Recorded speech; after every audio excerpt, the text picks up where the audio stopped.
Today, every day, small cap investors visit Agoracom knowing this is the day to discover the world's next great company, to have their dreams come true. That's why I take to the open road, to find them, to tell their stories, to engage them, to bring them to life, because they want to connect with you from your office, your phone, your home, anywhere. Agoracom, find your dream.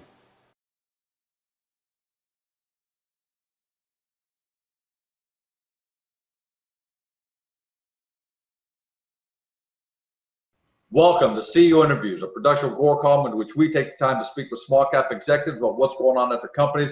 With us today, I'm happy to have for the first time Richard Cindric, is Chief Operating Officer at Bougainville Ventures. The company trades on the CSE under the stock symbol BOG, a fairly new listing and the newest client at Agoracom. So a lot of you aren't going to be familiar with the company, so I'll tell you a little bit about the company. They hold positions in real estate and facilities to offer fully built out turnkey solutions to luxury crop growers. So they've definitely got a different take on the space. They then lease the facilities for production and processing from Bougainville. The first 10,000 square feet of greenhouse space in Washington State has already been completed, ready for occupancy. The company's interaction is limited to providing capital and retaining an ownership in the real estate, infrastructure, and the equipment leased by luxury crop growers.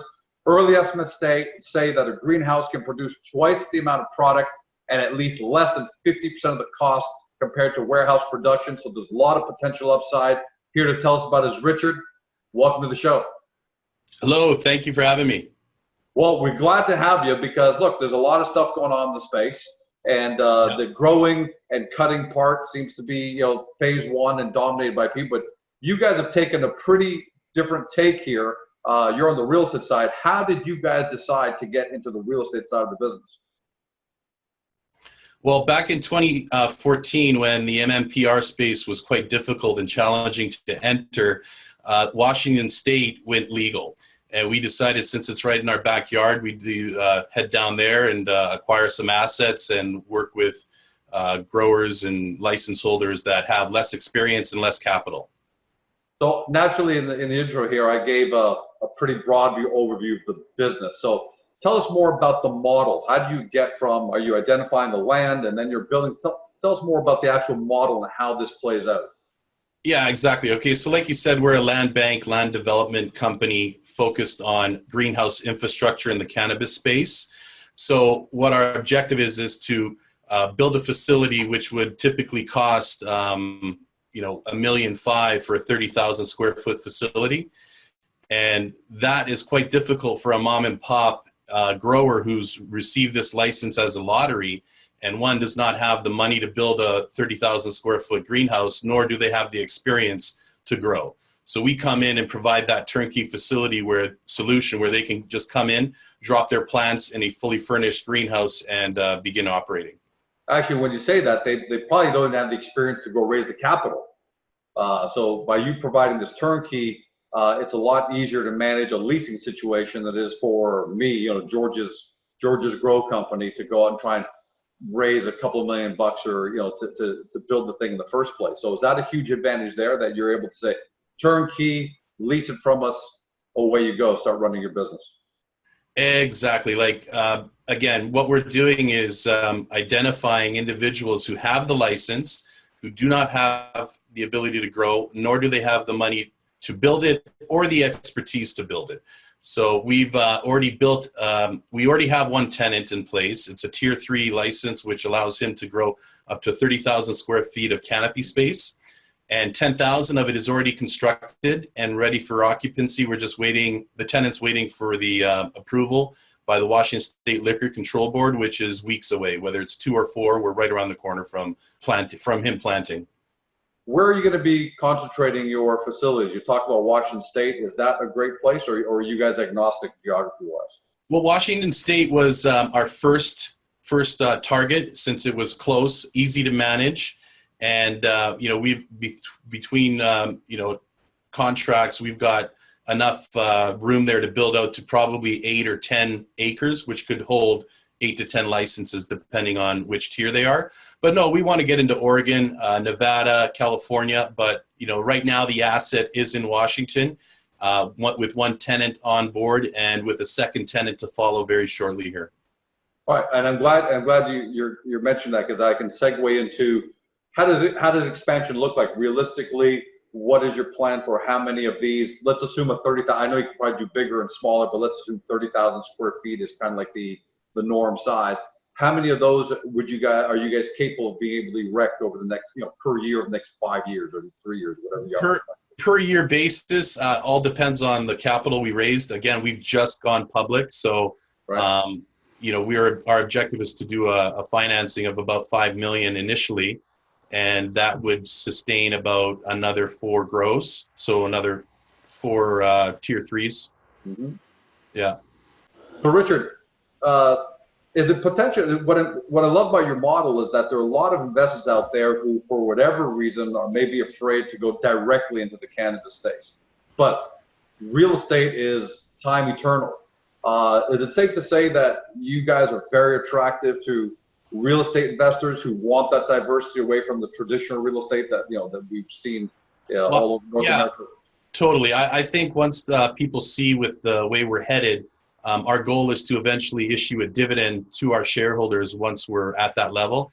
But listen, there's a lot of room for growth here. I mean, we have just gotten started with this first initial facility, and the objective is to build out, like I said, to 8 facilities. And another thing too is, because we've been in the space for quite a while, since 2014, we've already gone through the ups and downs, what Canada probably will foresee here in the future, because in Washington the price per pound has already fluctuated hundreds of dollars, and by us being on the east, we've been able to sustain those price drops on a per pound basis, and that was our objective. Because if you were to grow on the West Coast, you'd have to be in a full-fledged warehouse facility. We can grow inside of a greenhouse, keep our overhead costs lower, which means that if there is a drastic price drop or fluctuation, we can sustain that, right? Because our overhead costs are less than it would be on the West Coast.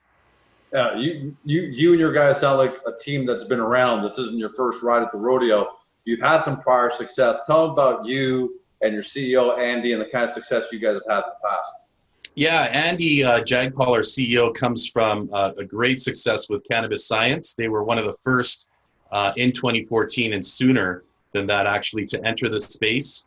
And as well as my background, I was successful with a company called New Age Farms, which similarly did this heading down to the Washington state market. So there's massive experience in this, a lot of intellectual property that we plan to exploit. And, like I said, not only going into the staying in the cannabis market, we're going to be entertaining hemp projects as well. I've got a micro question and a macro question for you left before we sign off. On the micro side, it's not just the real estate, but is it also the case of the infrastructure and the equipment that you're also preparing for growth?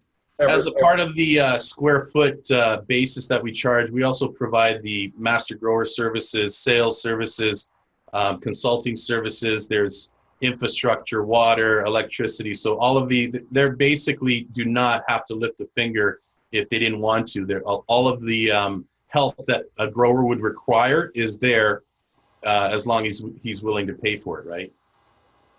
Listening to your story, last question on the macro, if I'm thinking out 5 years, when I first stumbled onto Bougainville and started reading about the company and learning about you guys, I couldn't help but think about the movie The Founder, the story about McDonald's, which is, he really became truly successful today at the end of the day when he got away from trying to make money on the royalties on every hamburger and French fry, and turned into a real estate holding company at the end of the day. And that's when the massive wealth was created. Is that kind of like where you guys want to be in the next 5-10 years, where you're this massive real estate holding company, you're letting other people do the work, you're letting other people worry about the margins, but you guys, that massive real estate holding company at the end of the day that's just making money, hand over fist and not having to worry about the operations? Yeah, that is the goal. Our objective is to make sure that we own the property we are working with. So, right now you can classify us as a real estate investment company, but our objective in 5 years is to be a real estate investment trust issuing dividends with assets in not only Canada, but California, Nevada, Washington, and Oregon, right? So, you know, we've got a big picture, and we're going to put our head down and give her and for the next 4 or 5 years and see where it takes us. But yeah, we've got a good base in Washington, and you'll see that we've hired a director that's very capable in the United States, and he's going to help us out with some acquisitions. But growth through acquisition is definitely our strategy. And that's what I love about your business, because you know, some of the companies that are coming out are very narrowly focused. They all want to get into the grow and cut and sell, and we know that's going to become a commodity fight where the biggest guys win. We're starting to see some innovation, and that's what I really love about Bougainville. That you guys are really starting to innovate here, and this is great.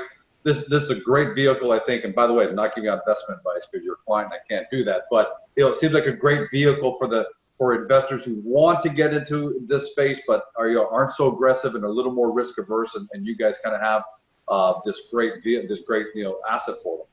Yeah, you know what, like we definitely even though we're only been trading here for a few weeks now, we've been in the business for 4 years. So the fact that we've thought long term and situated our assets on the east coast of Washington initially to keep our overhead down, I think is smart, and it tells the investor that we know what we're doing and we're not just going in blind. And the money is not necessarily going to be made in just growing. You have to have a processing facility, which will be one of our objectives. Call it a high-tech kitchen with an extractor. So that would allow us to, get into our tenants to get into the extraction business and so forth. But you know, you've got to diversify. You got to help the tenant build a brand. Keep him happy making money, and so too you make money. So yeah, that's definitely our objective. Last question. You're listed on the CSE, but you're doing a hell of a lot of your business in the US. So, you know, naturally you'd be very attractive to US investors because they're seeing you, they're touching, you know, the product and your real estate. But you're going to make it easier for them to become investors. Any? Oh, you bet. Yeah, we've got the paperwork rolling to get our U.S. Listing, as well as we'll have a Frankfurt listing there shortly. So, you know, look for us in the States to be on the OTC in about 3 weeks. Right. That's good to know, because when you're operating that jurisdiction, naturally that's where you're gonna attract a ton of investor attention. That's great news. Oh, exactly. It's just a matter of time. Like I said, we've been only trading for 4 weeks here, so all of this takes time, right? Richard, love your business. We want to get this interview done first because we want to give everyone a really good idea about what it is that you do. And that's a fantastic overview. No doubt we're going to have you or Andy back several times in 2018 and then beyond, because it sounds like great things are happening. Thanks for joining us. You've been watching Richard Cindric, as Chief Operating Officer at Bougainville Ventures. The company trades on the CSE under the stock symbol BOG, BOG. But it sounds like not for long. So if you're an American investor, watch for news of them listing on the OTCQB as well. Thanks for joining us. But to find out more information about the company, they're pretty newly listed, very new to Agoracom. That means a lot of people haven't discovered them. You're amongst the first. Get to Agoracom, and you know the drill from the company's name or stock symbol. Take a look at the profile. Take a look at all the information we have there for you.